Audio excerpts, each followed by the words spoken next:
Welcome to another edition of the OUinsider.com podcast. I'm RJ Young, but I am turning over the controls to Collin Kennedy as he sets us up to go through an NFL mock draft. He loves this stuff, and I tolerate it, but with Collin driving, I feel comfortable. So, Collin, hey, man, what are we doing here? Yeah, so obviously every single year, behind closed doors, I like to put together NFL mock drafts just for the fun of it. But I figured since what we're dealing with in the world of sports is essentially create a standstill, maybe there's actually some sort of value for this information on my end. So essentially what I've done is I've put together a first-round mock draft. We're not going farther than the first 32 picks. I'm not putting together any trades. I just went through the order as it's currently set. I obviously believe very firmly that there's going to be complete chaos come Thursday night, but to try and project all that is just a hassle, and I feel like it's in the best interest of everyone participating in this that we just go through the first round as it stands today. If everyone listening or watching wants to pull up the mock draft while we go along, you can go check it out on OUinsider.com, or I'm sure the Twitter link will be on @OU247. on my personal Twitter account @CKennedy247, maybe even on RJ's. The list goes on and on. So we can surf through this together. We'll go one by one. I'll try and save a little bit more time on maybe some of the easier or less interesting selections. So RJ and I can kind of dive into maybe the more intriguing storyline of what may take place come Thursday. So I am excited to get into this. And RJ, if you want to put me on the clock, we can begin. Yeah, man, I expect this one to go off better than the NFL's virtual mock draft on Monday, where there was a glitch with the first pick being Joe Burrow. But what do you got? Yeah, so we are starting with the Cincinnati Bengals, and this one's easy. I mean, don't overthink it. Joe Burrow is the best quarterback available in this draft, and obviously the Cincinnati Bengals need a quarterback pretty darn bad. He's just too good to pass up. I mean, he arguably put together one of the best passing seasons we've ever seen in the history of college football. And for him to go on and win the national championship, a Heisman Trophy, so on and so forth, he has the production and accolades to back up this top overall selection. But you can kind of stray away from Joe Burrow, the player, and I kind of want to talk with you about the Cincinnati Bengals. Everyone's want to make them out to be this sorry franchise. And look, I get it. I mean, the playoffs have not been kind to the Bengals, and recent success has not come very often. But at the same time, I mean, I look at this roster, RJ, and I see a group that has some pretty good talent skill position-wise. I mean, A.J. Green's coming back from injury next year. Tyler Boyd's pretty productive. I mean, John Ross maybe continues to develop, and OU running back Joe Mixon has become one of the most productive running backs in the league now. And when you think about all of this combined talent to go with Burrow, that's an offense that could be pretty formidable. It's just the offensive line is terrible. That said, they get Jonah Williams back probably next season after he missed all of last year, his rookie year, with a torn labrum that underwent surgery. I know they picked up Billy Price from Ohio State. He just hasn't been a good pro. Bottom line here is the Bengals have put in some effort to provide some pieces for their future franchise quarterback. And Joe Burrow, I think he steps into a position that may be a little bit better than what we're making it out to be. No, man, I hate the pick. I mean, I agree with you that that's what Cincinnati's probably going to do because everybody else is saying the same thing, and Cincinnati has not put out any feelers as to wanting to trade away from the spot, according to all the NFL reporters that I trust. But I think this is I'm not going to draft a quarterback before I have an offensive line. And if I have an offensive line, I don't really need the best quarterback available. I just need a quarterback. And after watching Andy Dalton throw darts in his backyard into a foot-by-foot hole from about 15 yards deep, I'm going, oh, okay, so it really ain't Andy Dalton's fault. It's just them. Plus, Zach Taylor's going in a year two. You mentioned A.J. Green coming off an injury. I don't feel good about anybody coming off injury, and I feel like I'd be remiss if we're on an OU podcast and we don't say Rodney Anderson is also coming back from injury and looking to be Joe Mixon's spellback. But, I mean, I don't know who else you would pick here except Tristan Wirfs or Jedrick Willis or insert best player in college football last year here, Chase Young. I don't put as much value on a quarterback as others because I think that Tom Brady, Aaron Rodgers, Patrick Mahomes are, they're exceptions. They are not the rule. The rule is Marcus Mariota. The rule is Chad Pennington. The rule is Eli Manning, who, by the way, nobody has on their all NFL team. He's got 2 Super Bowl rings. You know what I mean? And he had offensive lines that were awesome. He had serviceable wide receivers, and he had a legitimately awesome defense. And that's where I would start. I would start with my offensive line and my defense, but I can't disagree with you that this is the pick that's going to happen. Exactly. And in all fairness, I do agree with you. I think if you're talking about best pure player in this draft class, I far and away believe it's Chase Young. And that takes me to the number 2 selection with the Washington Redskins. I love this storyline. It's something that no one's really talking about. Obviously, Joe Burrow, being an Ohio kid, going to Cincinnati is really fun. But, Chase Young played high school ball 22 minutes away from FedEx Field. And now he gets a chance to join the hometown team and be maybe one of its most productive players. We're talking about a guy. I read an article the other day that an NFL scout of about 28 years said that Chase Young is the best defensive end talent he's ever evaluated and may be one of the best all-time defenders he's ever seen come from the collegiate ranks. And I'm inclined to believe him because these guys know what they're doing. And, Young is a guy who has absolutely dominated the collegiate scene for basically 3 seasons, 16.5 sacks, 6 forced fumbles last year, the 12 starts. Obviously, he could have had more, but the dude is just a freak of nature. And if he joins the Redskins, we're talking about him potentially being on a roster that could help him create some opportunities. That front 7 for Washington is pretty darn good as it is. They're moving to the 4-3 with Ron Rivera coming in. They've got Ryan Kerrigan, Montez Sweat, Jonathan Allen, Deron Payne, notable names from the collegiate ranks that have transitioned well into the NFL. So Young gets a chance to step in there on a pretty solid defensive line and produce at a high level for his hometown squad. I'm really excited to see Chase Young play in the NFL. I love his game, and I think it's a perfect fit for the Redskins here, too. I know there are rumors about them maybe trading the pick, but I just don't see it happening come draft night. Best player available. I disagree with the scout of 28 years because Reggie White played football. Michael Strahan played football. Now, we could talk about evaluating in college versus what they turn out to be in the NFL, and I get that.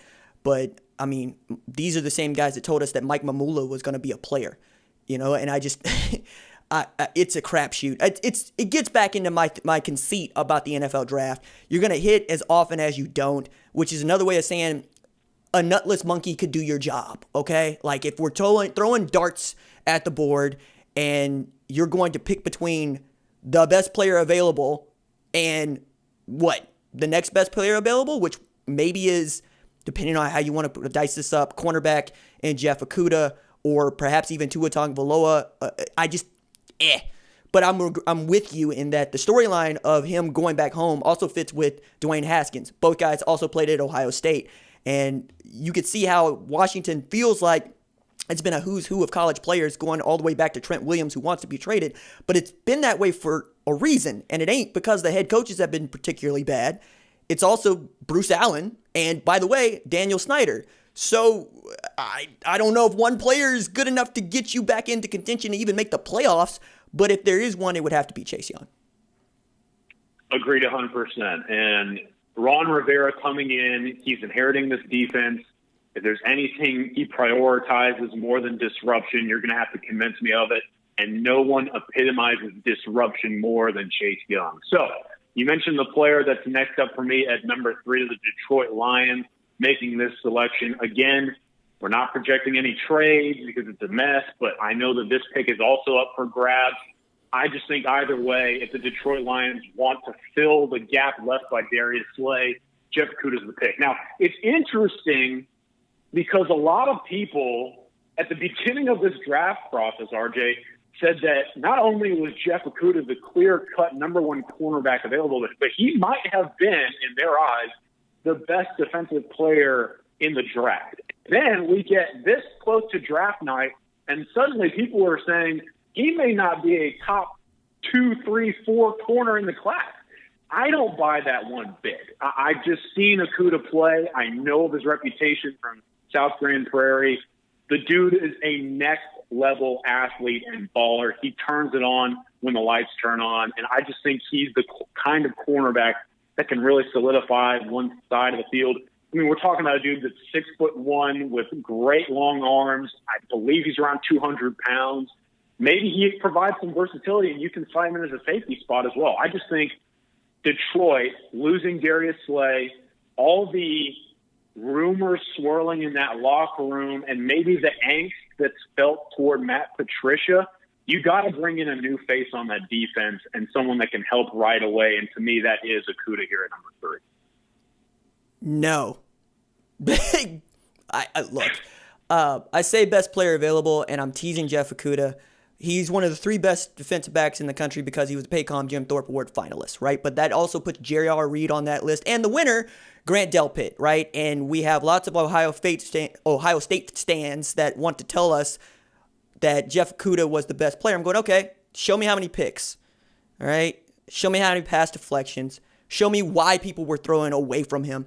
Because the thing that Jeff Okduah has going for him, I believe, is not his athleticism, which is elite, which is not his speed, which is elite, not his intellect, which is elite. What he has going for him is he comes out of Ohio State, right? Marshawn Lattimore, Denzel Ward. I mean, we can keep going here, and we could be here for a while. Eli Apple. That's what I think you're drafting. You're drafting pedigree, you're drafting great coaching, and you're drafting a need, right? But we could also make the argument that why would Detroit want to draft a corner? They didn't know what to do with Darius Slay in the first place. And he was one of the best corners in the NFL last year. And yet, and still, we're going, okay, now you want to replace that guy with a lesser contract. Cool.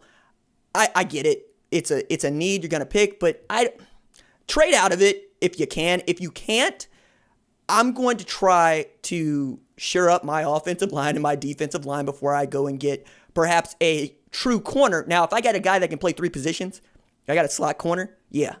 Do you think Jeff Okduah is a slot corner, though, Collin? No, I've got him as a perimeter guy for sure. Yeah, boundary or field, though? I would put him as the field guy, considering the fact that he could potentially lock down an entire side of the field. And with his length, you would probably feel a little bit better with him being out there on an island. Right. Well, he's going to make me look stupid if he's able to do that because I think he's a boundary guy. I think he needs the sideline to help him. And I don't agree that Jeff Okduah is going to put shackles on Julio Jones, is going to put shackles on Mike Evans, is going to put shackles on even Robbie Anderson. I think that if you can stretch the field on him, he can't close. And I think that's what you're going to be dealing with. But, hey, look, I'm here for being proven wrong. And, again, we all know my conceit about the draft. And I need to be clear.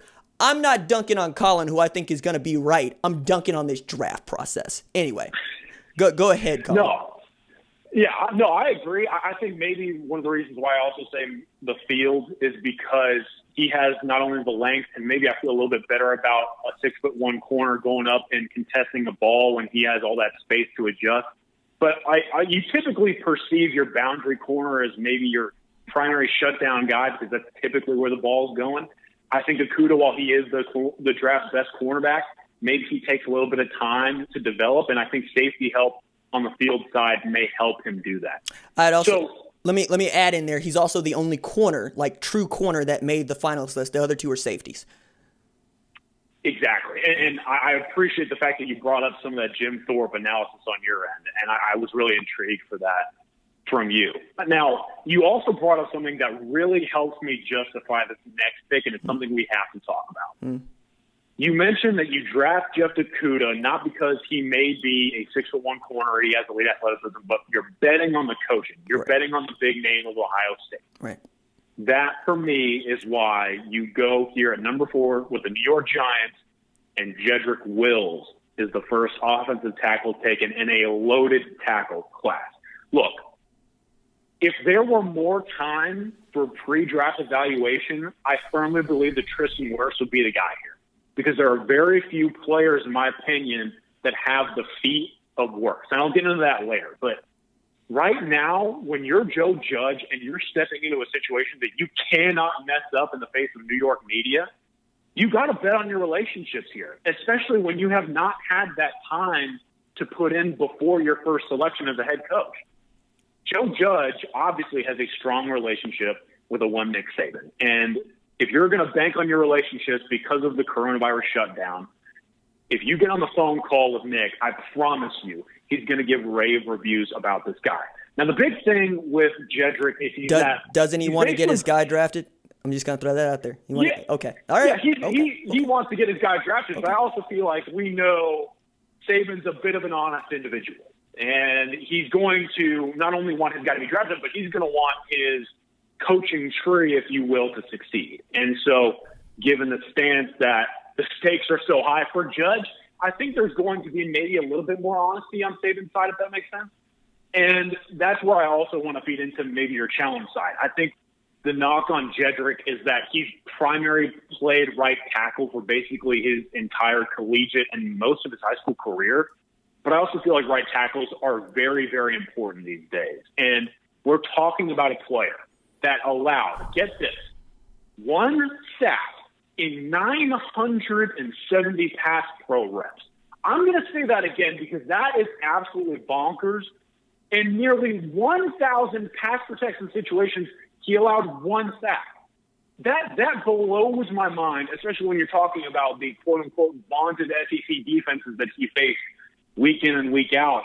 I mean, if you want a guy to keep Daniel Jones upright, I think that Jedrick Wills is the go-to pick here, especially because of the factor that you're mentioning, the big name, the coaching, and the production at the highest level. I would take Tristan Wirfs here, but I'll settle for Jedrick Wills. I expected that. I will settle for Jedrick Wills for the reasons that you brought up, pedigree and tremendous track record last season against pass rushers that are some of the best that you would see in college football, particularly Kayvon Chasen at LSU, Big Cat Bryant at Auburn, not to mention Derek Brown was in the middle, crushing inside, so you had to be able to go one-on-one with pass rushers. Faced, I don't think they played out. They didn't play Georgia last year. Trying to think who else they played that was really good. I don't know if you throw Michigan in there or not, but yeah, I think he's the second best tackle in the draft. I would take Wirfs. I'll settle for Willis for the reasons you brought up. Joe Judge also served with Nick Saban, as I recall, right? Was it analyst, special teams coach? Okay, all right. I think that relationship is airtight, so it makes a lot of sense for the reasons you brought up. What do you got at 5? Or at 4? At 5, this is five. where the Sorry. Yes, you're right. This is where the draft kind of unfolds, if you will. I think this is the pick that really determines the course of this draft. And the Miami Dolphins have been linked to Tua for a long time. I just think that when you have been tanking and waiting for this moment for basically a full year, you can't mess it up. And for that reason, while I personally would pick Tua, I believe that the Miami Dolphins will be selecting Justin Herbert out of Oregon. He has all the tools, 6'6", big arm. He's a sneaky good athlete. He may be a better athlete when both are healthy than Tua. But at the same time, I still think there are some raw natures of his game that really need developing.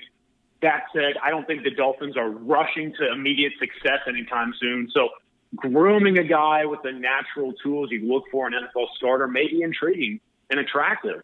So for that reason, I think that while Tua may be the better player, in my opinion, I think it's Herbert that gets the nod for Miami. Give me Tristan Wirfs. Give me Tristan Wirfs. Give me someone who is going to help fortify this offensive line. You mentioned that they may not be in a hurry. I'd want to get better at my trenches, and then I'd want to get better at my skill positions, and then I'll start shopping for a quarterback. And oh, by the way, Josh Rosen's still there. You know, and despite what people think about his time at Arizona and the limited opportunity he got at Miami, I think if you were just willing to wait and do the Aaron Rodgers with this kiddo, he's going to be good. He's not going to be a Hall of Famer. He's going to be good. He's going to be good enough to take advantage of all the other pieces you put around him. And why are you going to draft a quarterback if your offensive line isn't any good anyway? You're just going to get the man destroyed. And they're racehorses. You let a quarterback get hit, and all of a sudden they had happy feet, and you're talking about Shane Falco back there. You know, I don't get the thing about wanting to draft a quarterback in the first round. They suck at it. 50% hit rate historically, Go get the offensive lineman that you know is a sure thing. Be Joe Judge, But, hey, look, you're right. They've been linked to Tua. They've been linked to a quarterback. The front office tried to tank. I'm not taking a quarterback in the first 10 picks, so I'm probably going to take a dump on every single quarterback that is taken in the first round. Hey, I don't blame you. Okay. And to be quite honest, I think if you're the Dolphins, you also kind of have to ask yourself, okay, if we're going to do this tanking thing and we want to do it right, do we take Herbert here? Do we take Tua here? Or do we kind of take the route that you're mentioning, draft an offensive lineman and prepare to maybe do this thing again and aim for Trevor Lawrence? It's fascinating to me. The Dolphins have 3 first-rounders. I expect them to move, but it's something that they'll have to contemplate once Thursday night rolls around. So we go through number 5. We go to number 6. This is probably a position where you think, okay, the Chargers, whoever the Dolphins don't pick, that's where Los Angeles goes. And I, for that reason, have Tua being the selection. Now, I'm going to say this. While I believe that Tua would be a great pick here, I also firmly believe that, number 1, the Chargers really like Herbert, and I wouldn't be surprised to see them try and flip-flop with the Dolphins, and maybe the Dolphins try and get some more draft capital. Or, number 2, and this is where it may be a little bit tougher for me to defend, I'm not so sure that the Chargers should draft a quarterback right here, because you look at that roster, they're kind of built to win. I mean, we're talking about a defense that features a Bosa, an Ingram, a Hayward, a Derwin James. There's talent all over this roster, and maybe there are other opportunities to fill some spots of need, and then maybe you just see where Tyrod Taylor takes you. I don't know. I just think it's fascinating from the Chargers' perspective. I'm not entirely sold that the quarterback is the pick, but in this position, I think come draft night, it's too much for them to ignore, and I think taking Tua as the potential future is the move that they end up making. I don't believe in Tua's ability to stay healthy. Yeah. I also remember that Easton Stick is still on that roster, and it speaks to me that they didn't just kind of want to cast him out the way that they casted Cardale Jones out, who was a little bit more than serviceable at the XFL level and won a national championship. You also still have Jameis Winston out there floating. You have Cam Newton out there floating, and Tyrod Taylor I think is a steady hand that Anthony Lynn trusts. If you think that you're a quarterback away, by all means, go get a quarterback. If you think of Tua as a project or somebody you're still evaluating that you can't throw in right away, I wouldn't draft him. That said, their needs are such that they've done a really good job, right? Like, I get everybody wants to give them a quarterback.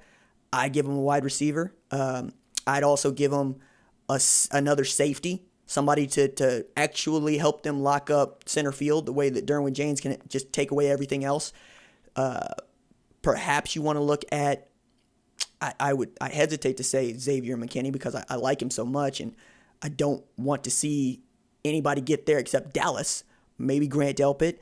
I guess I'm thinking about this a little bit differently, but going what everybody else has been saying, they want a quarterback, they're going to take a quarterback, and if Tua's still on the board, that's the best available quarterback because, you already have Justin Herbert going to Miami. And by the way, do we believe in Jordan Love? I guess we're going to answer that question. We will certainly address the Jordan Love situation, I think, later. But I was also going to say, to your point, I would not be surprised if the Chargers draft a player of different position here and then try and swap towards the back end of the first or maybe the beginning of the second and get Jordan Love as that maybe heir apparent for Tyrod. But it's all dominoes that need to fall once draft night arrives. And then we go to number 7, where I think this is maybe one of the more surefire picks of Thursday night. The Matt Rule era coming up in Carolina. I am so excited for it. I'm pulling for him and Joe Brady. But the thing is, he's inheriting another serious turnaround. Well, the offense has pieces. That defense is terrible. I mean, they're bad, and you can make the argument that they got even worse this offseason.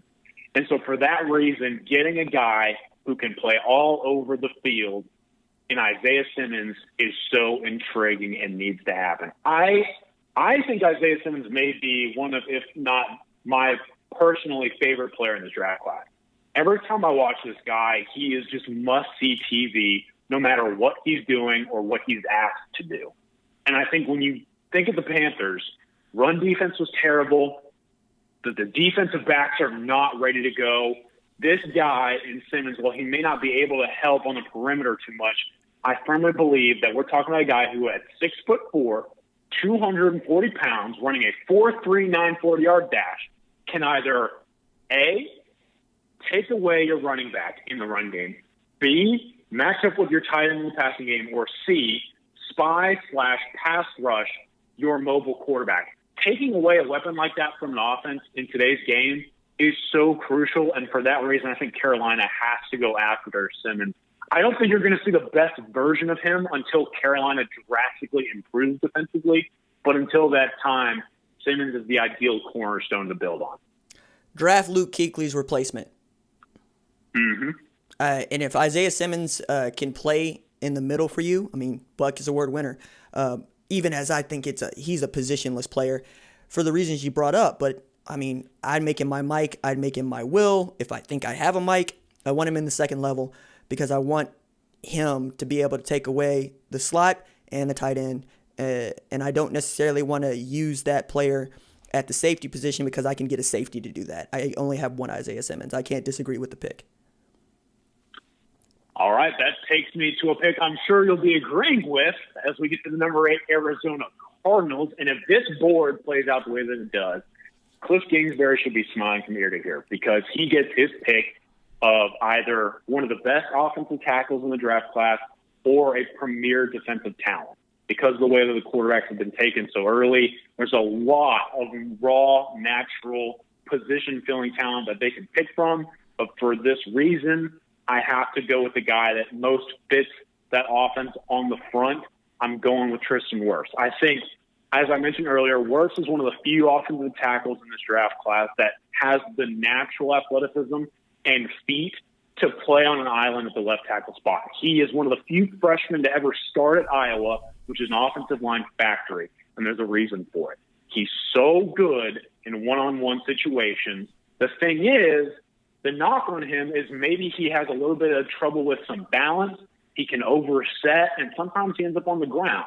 But at the same time, when you're talking about a player who can man your tackle spot either side, and you're comfortable with him evolving into a one-on-one guy that can consistently win with some of the NFL's best, you cannot pass up on him, especially if you are Cliff Kingsbury and you, number one, want to protect your rookie of the year quarterback. Number two, you want to open up that passing game featuring Larry Fitzgerald and DeAndre Newcocken. And number three, you're looking for linemen that can keep up in your no-huddle, air raid offense. Wirfs is the ideal candidate. Draft Derek Brown. Oh! Draft Derek Brown. Wow. So you're passing up on Jordan Phillips. No, I want to get him help. I think I have this working theory with the Eagles as well. Like if you can go get a defensive tackle to put next to Fletcher Cox, you do it, and you crush the middle of the offensive line, and you take some pressure off your linebackers, you take some pressure off your secondary. More than that, you take some pressure off of Vance Joseph. Cliff Kingsbury's got a lot of toys, and I don't think that the offensive line at Arizona was the problem that everybody else thinks it was. Kyler held the ball, and Kyler ran because Kyler can run. They gave him enough time to throw the football consistently. You look at their pass rush win rate, and they're getting him 2.8 to 3 seconds to throw the ball. You're only supposed to give him about 2.5, right? Now, Tristan Wirfs is the best offensive tackle in the draft class, so if you want to take an offensive tackle, that's the guy to take. But I believe you build both sides, and since you already spent some draft capital, although I don't know if we can even call that, with DeAndre Hopkins and whatnot, because they didn't really give up anything but a crappy running back. I mean, seriously, it's hard to disagree with taking Tristan Wirfs, but I would much rather see them put somebody next to Jordan Phillips. I respect the decision, and I also understand it from that standpoint. I also believe that Marcus Gilbert, getting into the age 32 season, They bring back both tackles, but Gilbert maybe getting on the long two side of things. If you want to maintain that pass protection that you're talking about, or maybe even improve it down the road, I think maybe Wirfs is the guy. And I also firmly believe that offensive tackles are some of the most valuable positions in football. Now we move on to number 9.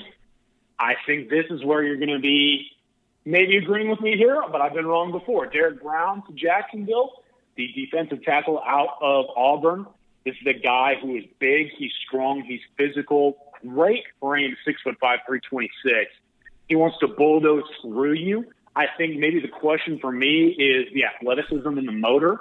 We prioritize the fact that defensive linemen should be athletic. They should be able to absolutely go after the quarterback. Brown kind of shuts it off at times, but at the same time, you cannot overlook the impact that a really talented defensive tackle can have on your defense. I think you get him to go with Josh Allen, the outside linebacker, defensive end prospect, on that D-line for Jacksonville. It is absolute mayhem waiting to happen. Well, look, I'm not going to disagree. I'm just not. I like it. Well, then let us slide over to a one Baker Mayfield and the Cleveland Browns, who will be selecting at number 10.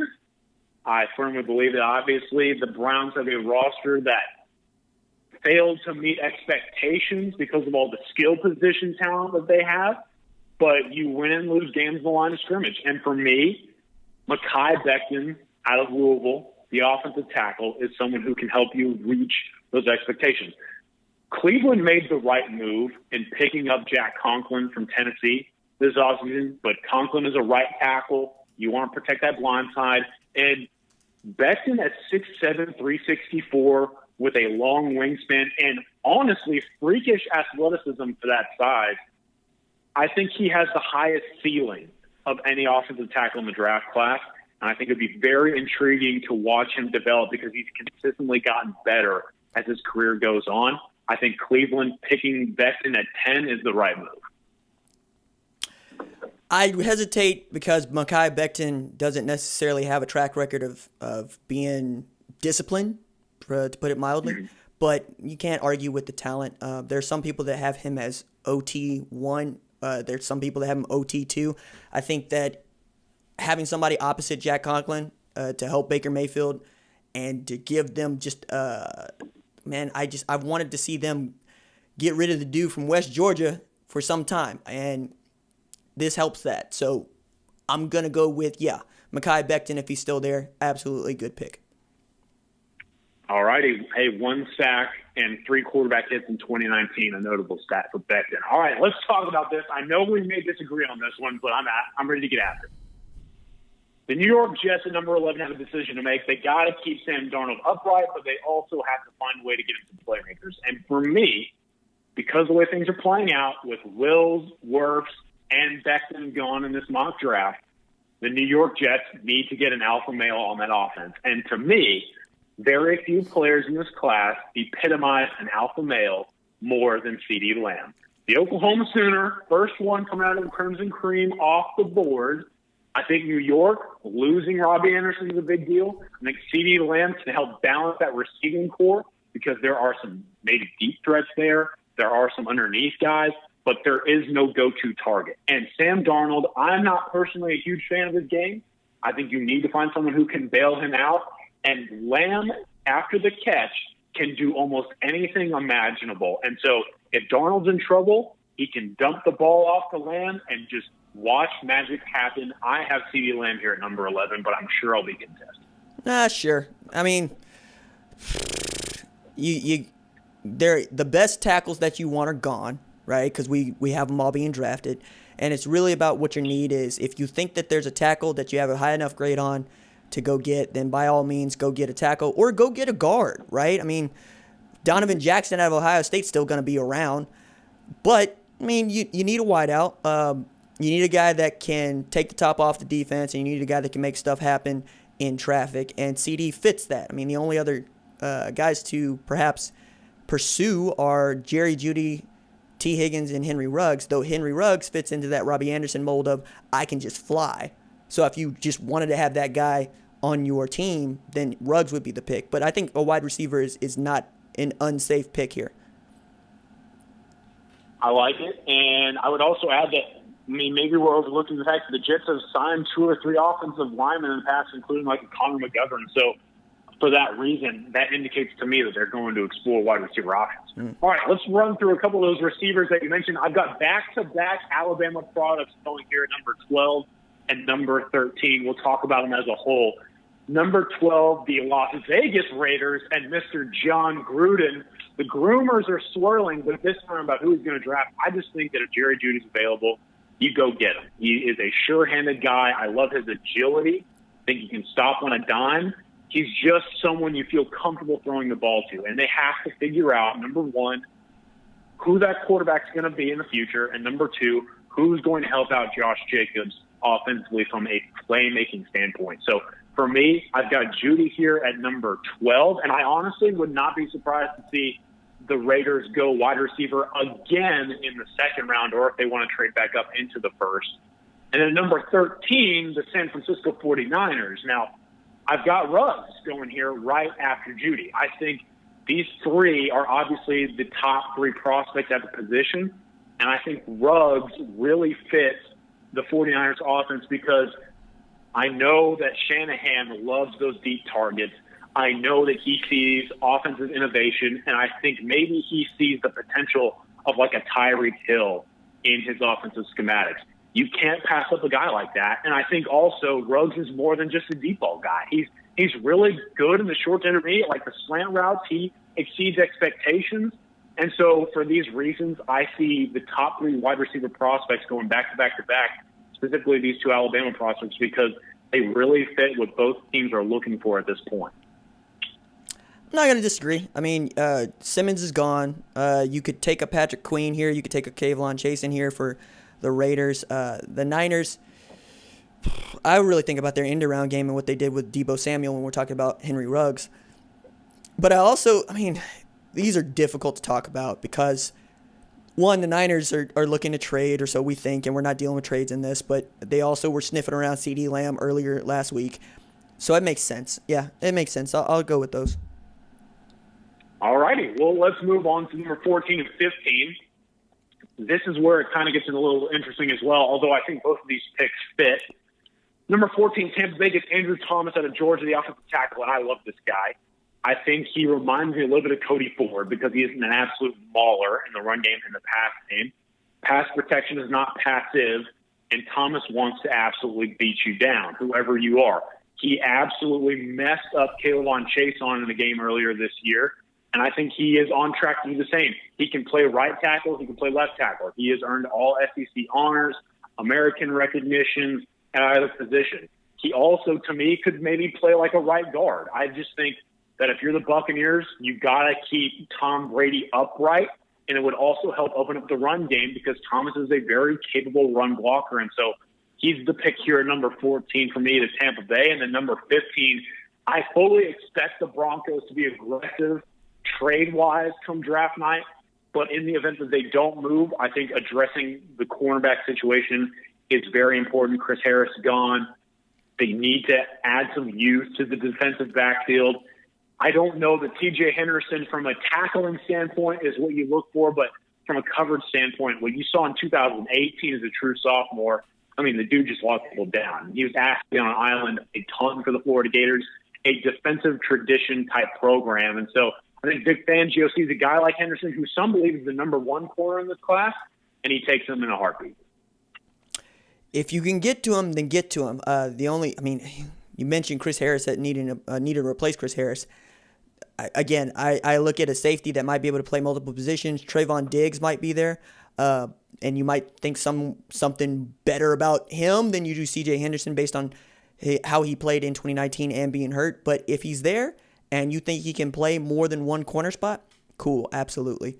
I don't have a problem with Andrew Thomas being picked for Tampa Bay. I think that it would be great for Andrew Thomas, and I think it'd be great for Tom Brady. Great for Andrew Thomas because he gets to learn from all of the guys around, specifically Tom Brady, and great for Tom Brady because he's got what he's always wanted, that he wishes that he had in New England, which is, hey, draft me some guys and sign me some guys that can absolutely play, and Andrew Thomas is one of those.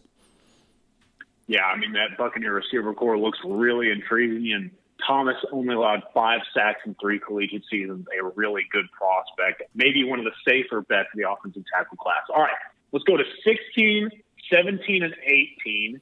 These are going to be a little bit intriguing. I think the first one is a little less interesting of the 3 because I think it's more of a sure thing. The Atlanta Falcons need a pass rusher. They have the type, by the way. I mean, you've seen them in the past. Tack McKinley, Vic Beasley, Dante Fowler coming in. They like those athletic, speedy edge rushers, and to me, Kayvon Chason out of LSU fits that mold. I also feel like Chason is the ideal candidate to bring into a locker room because he's a high-caliber guy. He's an intense individual. He's aggressive. You saw what he did to Oklahoma in the college football playoff.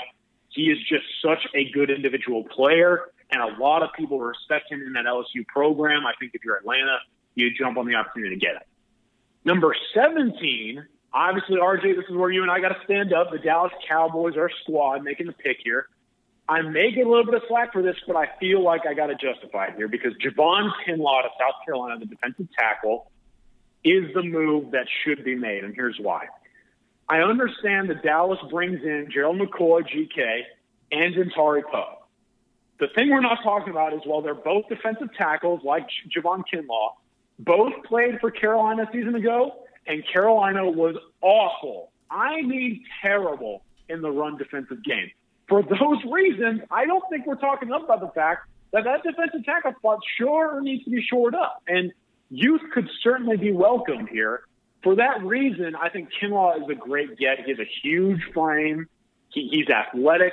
He was just on a not very good football team. And his disruption is noticeable when you put on the tape. And so building towards the future of this defense is important, in my opinion, especially on the line of scrimmage. Javon Kinlaw is the candidate here for me to the Dallas Cowboys. And then finally, this one's another intriguing one. I don't know that a casual fan would know this one off the top, but Austin Jackson, a young offensive tackle out of USC, really athletic. He's only 20 years old, so super young and raw, but he's big, he's athletic.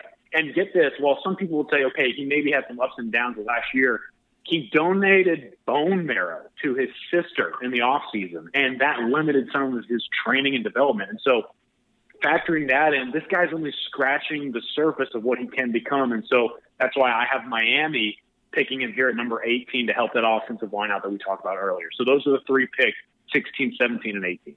Don't have a problem with 16 and 18. Draft a damn safety, Jerry Jones. Byron Jones just got signed by Miami, so you need corner help there. So I would let you have a C.J. Henderson. Go get Grant Delpit. Go get Xavier McKinney. Go get Trayvon Diggs. Go get Jeff Gladney. I could throw any number of guys out here. I want to see that secondary get shored up. I'm tired of watching it be I hate the safety play. And it's my team, right? I get it. I understand that you want to put somebody next to Gerald McCoy, but I thought that's what Tristan Hill was for last year. Isn't that what they drafted him to do? Was to be next to a guy like Gerald McCoy. So I think you already got that guy on your roster, and I don't want to spend a first-round pick on it. I want a defensive back. But no, 16 and 18 I don't have a problem with.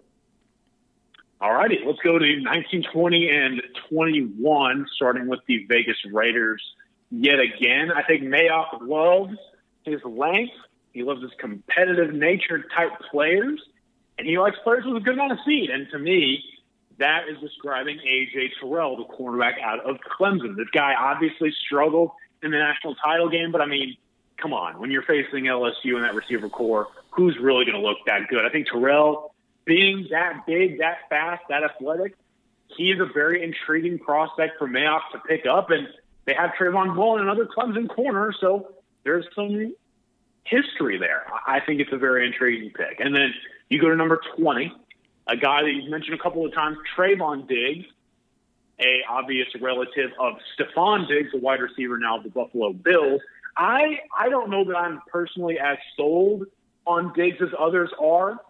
That said, he does bring not only the ability to play corner and safety, but he's also a return man. And Jacksonville needs explosion wherever they can get it. They obviously, at cornerback, don't have Jalen Ramsey or A.J. Boye there anymore. And this is the defense that when those corners are on, they can really ramp it up pass rush-wise. So for me, Jacksonville goes and gets Trayvon Diggs, also because he has that SEC caliber name, and I think we've seen that Jacksonville likes SEC guys.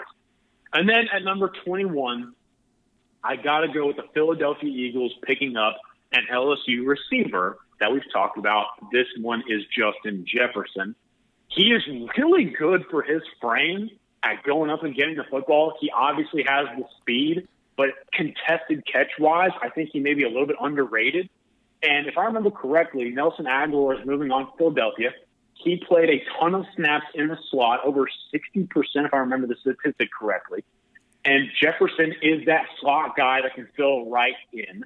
I think it'd be a great pickup for Philadelphia. They have an obvious need at wide receiver. So for me, Jefferson is a selection.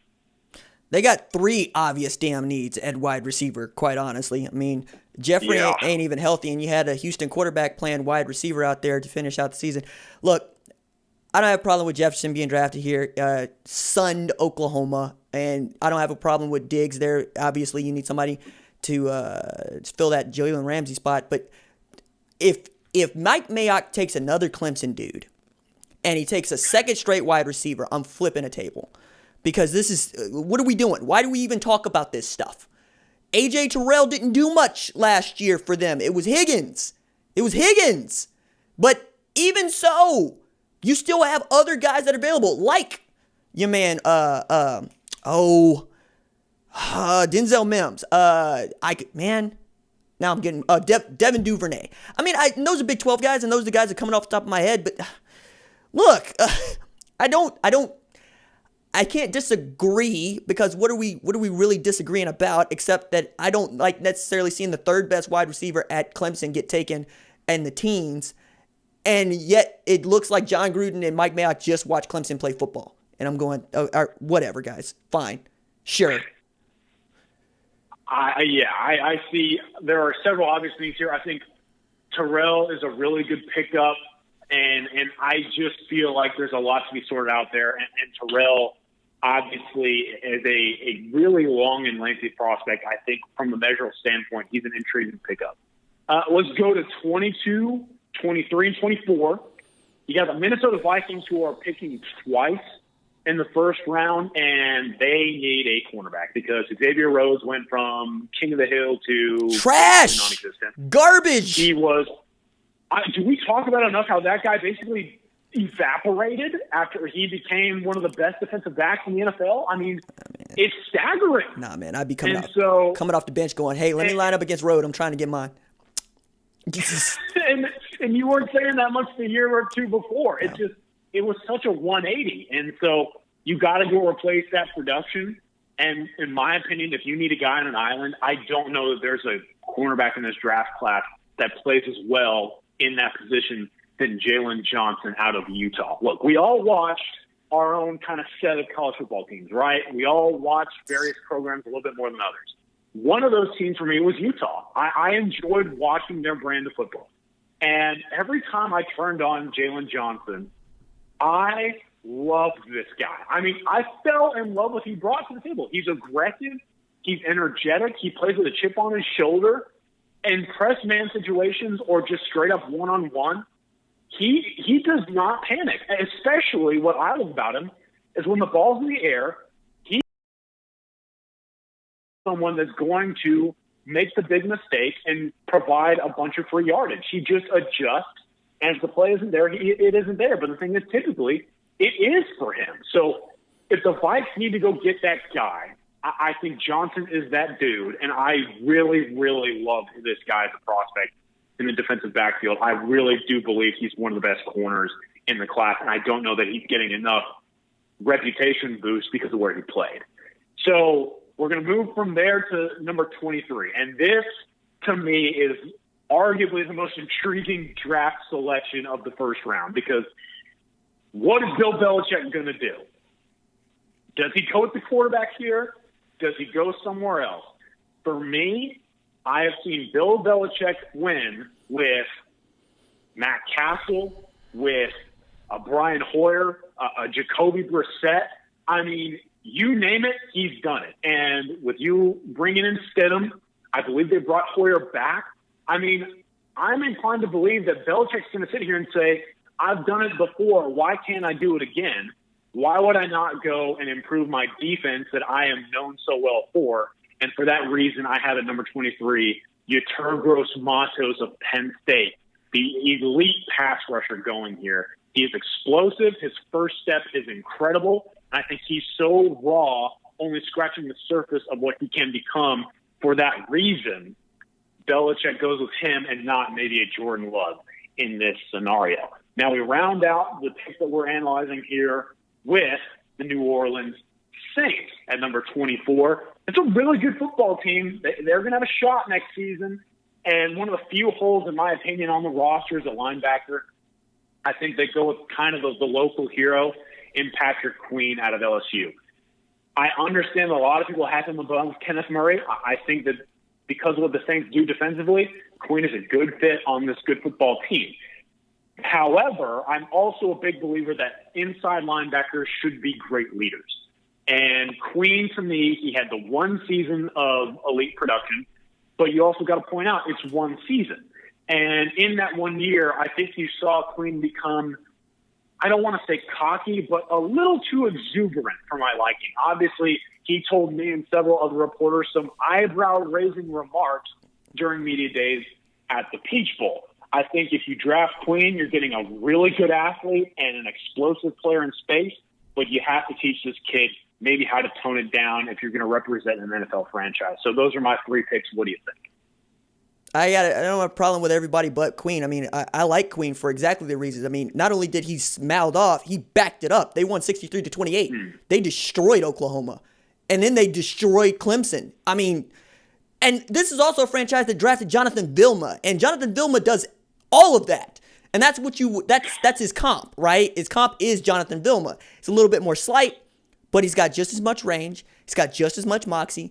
I don't want to tamp him down. I mean, that sounds like nobody told Baker Mayfield to tamp down a damn thing. Nah.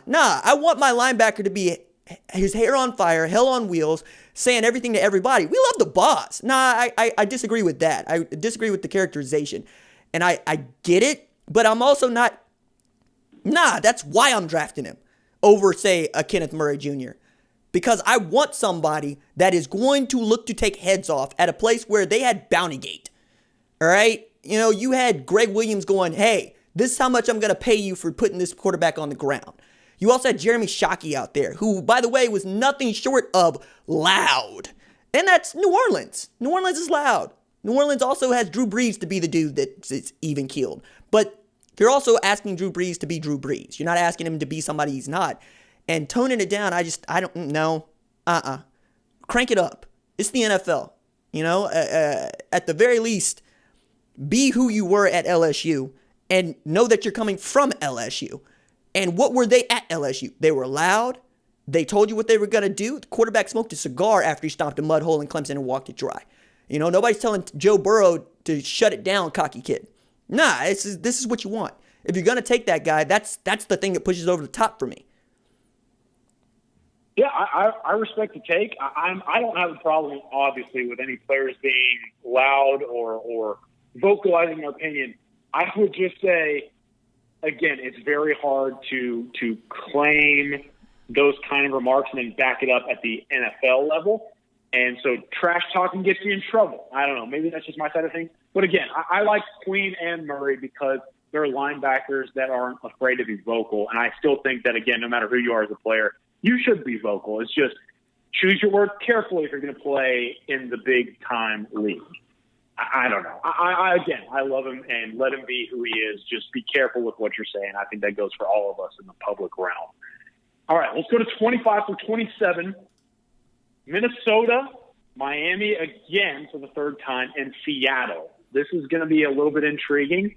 Number 25, obviously I had Minnesota taking a corner. Now you go to the other side. They try and replace what Xavier Rhodes once was. They also have to go and fill the hole of Stephon Diggs. And Stephon Diggs, to me, is a tremendous deep threat, and he is a playmaker. And for me, someone that epitomizes that is Brandon Ayuk of Arizona State. This dude is fast. I understand that people will look at the 40 time and say 4.5. Okay, that's good speed, but it's not elite. But when you turn on the tape, he is much faster than 4.5 in my opinion. He just knows how to create separation. And you add this into the fact that he is maybe the second most yards after the catch creator in the class outside of CeeDee Lamb. That carries weight. And so when you're talking about a guy who can get free, use that speed to be open, and then once he has the ball, continue to make plays afterward, that is incredibly valuable to me, especially when you're talking about a team that in Minnesota has a guy like Thielen who can just be that sure-handed go-to target, but you need some explosion. Ayuk is that dude. I'll also add in that he has great ability in the return game, and that also, for me, is very valuable for the Vikings. We go to number 26 in Miami, a guy that you mentioned a couple of times, Xavier McKinney. Xavier McKinney, the safety out of Alabama, is very, very interesting to me because a lot of scouts recently have said this guy may be a second-round pick. Maybe the evaluations were a bit overdone. But I also believe that, well, yes, he's not the greatest athlete, or he may not be the most explosive player we've seen. I believe he's the number one safety prospect because he is trusted and he's versatile. We are not talking enough about how Nick Saban and that defensive staff said, look, we're going to put you all over the formation. We're going to ask you to do a lot. Just do it and do it to the best of your ability. And he did it. And he did it wherever he was lining up. That to me speaks volume. He has a good frame. I think he can really develop his game. He may be a little bit raw, but in the end, I think Xavier McKinney is a great player to pick up if you're the Dolphins defensively. And at number 27, this one was intriguing for me. Seattle could go a number of different directions here. This is maybe a spot where you think, okay, if you're no U fan, Neville Gallimore's got a chance. But for me, it's A.J. Epinesa, the defensive lineman out of Iowa. Another Iowa Hawkeye going in the first round because this guy, a front line of scrimmage type of player who produced 11-plus sacks. He's got a big frame. He's versatile. I think he could play a little bit more on the inside or as a defensive end. Just for me, I don't know that he has the speed and athleticism to consistently win off the edge. But Seattle prioritizes physicality and intensity as a defense. Aggression is of great success for them, and so for that reason, I went with A.J. Epinesa at number 27. Your thoughts on any of these three? I think if you're going to go with an N, absolutely Epinesa. If you're just trying to fortify your middle, then that's something else entirely. Sure. I vacillate, but Epinesa was a guy I was talking about to start last year's college football season. What I'm talking about Neville Gallimore in that way. So, yeah, we'll go with that. What do you got at 28, 29, and 30? So we're going to spend, obviously, I assume a little bit more at 28 because I have Kenneth Murray, the Baltimore Ravens, or as they're affectionately labeled, the Baltimore Sooners around Norman and other areas of the nation, could add even more crimson and cream to this roster. And I think Kenneth Murray is everything you want as a linebacker. He's well-spoken. He's an intense leader. He also understands the importance of representing a program. And you know the off-the-field story, right? I mean, this guy has done a ton. I personally am a huge Kenneth Murray person. I just think he as an individual exceeds the caliber of player, and for me, he's a really darn good football player.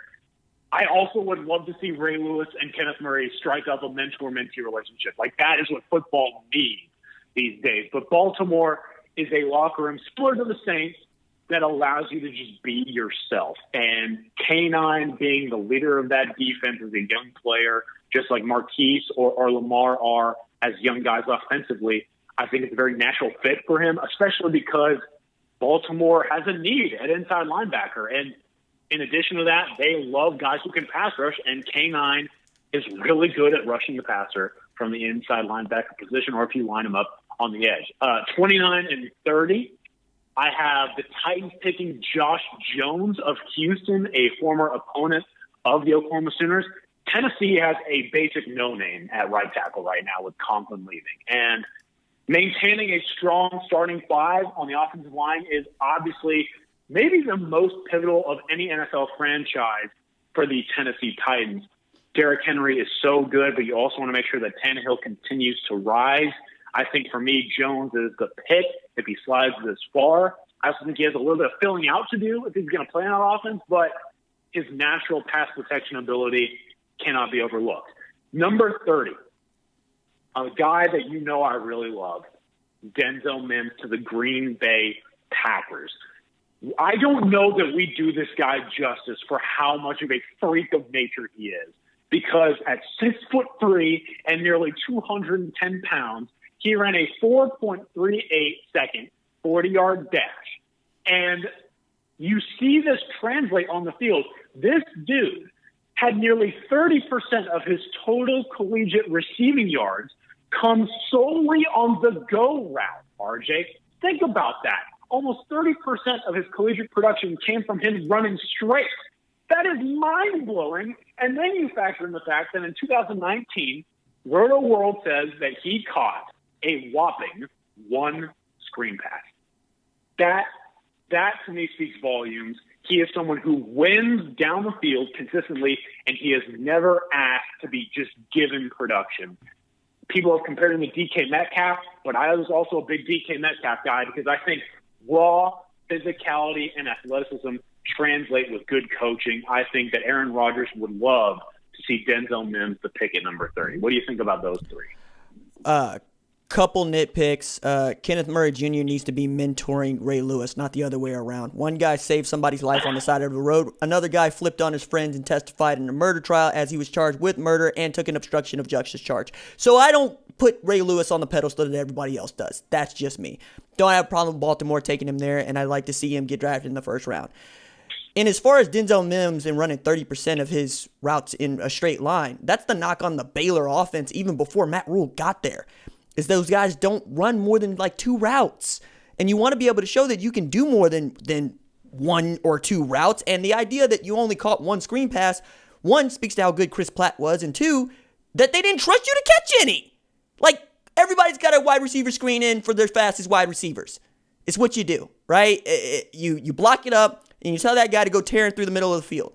Now, I don't know why you have him running in straight lines, and you just haven't taken the top off the defense, especially when Parnell Motley put the shackles on you. Now, Parnell Motley is not chopped liver, but Parnell Motley ain't a first-round pick either.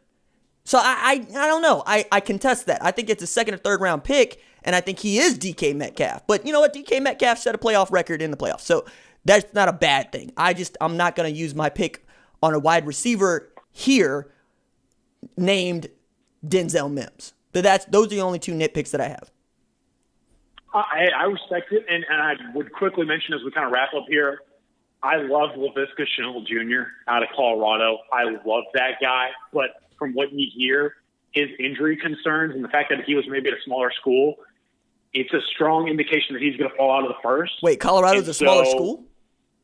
I would guess, according to what scouts are saying, but that would also indicate to me that apparently Baylor's bigger. I was going to say, okay. See, we're on the same page. Okay. I'm not disagreeing. Okay, all right. Me, I'm like, Colorado, Baylor, there's a discrepancy? Ooh. I don't know. I just think you look at Laviska Shenault, I understand the injury concerns, and then I would also say, okay, you talk about the big school, small school, why isn't T. Higgins here? But from what I could gather in doing research, Higgins isn't a guy that all NFL scouts think can consistently win over the top like he did in college. And for that reason, I also believe that what DK Metcalf did maybe overemphasizes Denzel's value as a receiver prospect, maybe more than the others, if that makes sense. So that's why I projected him as number 30, but we're on the same page. Let's wrap it up. I say we end with number 31 and number 32. 31, the 49ers, let me go ahead and say again, as you guys know, we're not doing any trades, but I wholeheartedly believe that San Francisco is not going to be picking number 31 on Thursday night. They don't have, if I remember correctly, any second-round picks or maybe very many third-rounders. And so when you have 2 firsts, but you need to create more in this class, I wholeheartedly believe that San Francisco is going to trade this pick. If they do pick here, though, this would be a spot maybe that Neville Gallimore goes because the 49ers need to replace defensive tackle talent. But I'm going with Ross Blacklock out of TCU. He's an underrated player. I mean, he's really good when he's healthy. And you're already defending this. You're going to catch so much hell. So much hell. So much hell. Hey, look, I understand that people will say Neville Gallimore or someone else should be the pick. But you see a lot of NFL scouts becoming more fond of this guy, and I think there's a reason for that. He produced in a good defensive scheme. He's got good size. He's got good athleticism. He's aggressive. I think, again, if the Niners need to pick a defensive tackle, from all the projections I've seen, I think Blacklock might be that guy. And then to finish out at number 32, we have another LSU Tiger in cornerback Christian Fulton going to the Kansas City Chiefs. The Chiefs have a clear need at corner. They have, obviously, I believe, 20 of 22 returning starters coming back from the Super Bowl squad, but getting someone better on the perimeter defensively is of utmost importance. And for that reason, you get a guy like Fulton slide to you at 32. I mean, jump on it. Look, I believe in total his completion percentage against was 40%. Don't quote me on that, but I also know that sometimes he can get a little bit bullied on the edge. But for me, I think Fulton is just too good of a talent to pass up here because a lot of people project him as either a later or mid-first-round pick. If he's there for Kansas City, you go and take him. All right, what do you got for me? I would have taken the easy way and said Neville Gallimore instead of Brass Blacklock. That's it. You know, that's all. Hey, man, just the home team. That's all. Dude, hey, we got to stir the subscribers up a little bit. I've defended K9 and CD. I think K9's certainly going to go maybe higher than 28. I think a lot of people are going to want him. And obviously for me, CD's the best receiver in the draft class. But again, part of this mock draft is going off of what people feel is going to happen in the league. And every time I researched what people are saying, Ross Blacklock is the name that's being circled. And so that's why I went with him at number 31. And then again, I mean, I don't even think that 49ers are going to be picking here, but it was very interesting for me to see and research that Blacklock has climbed this high. All right.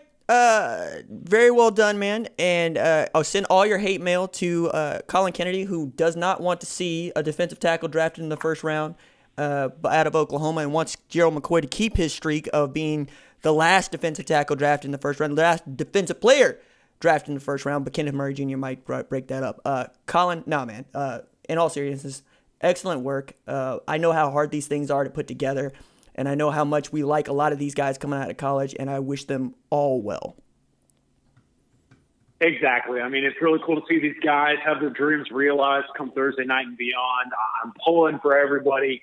I fully believe, again, that guys like CeeDee Lamb, Kenneth Murray, Neville Gallimore, Jalen Hurts are going to be very capable pros, and I'm pulling for them to have success at the next level for both themselves and their families. But this was a ton to put together. I thank you for allowing me the platform to describe it. And I know, again, maybe you may not be the biggest NFL draft guy like some others, but I hope that this exercise was enough to at least be intrigued. I cannot wait for some sort of live sport. Just give it to me. RJ, thanks a ton, man. Right on, brother. I appreciate you. And I'm going to put this up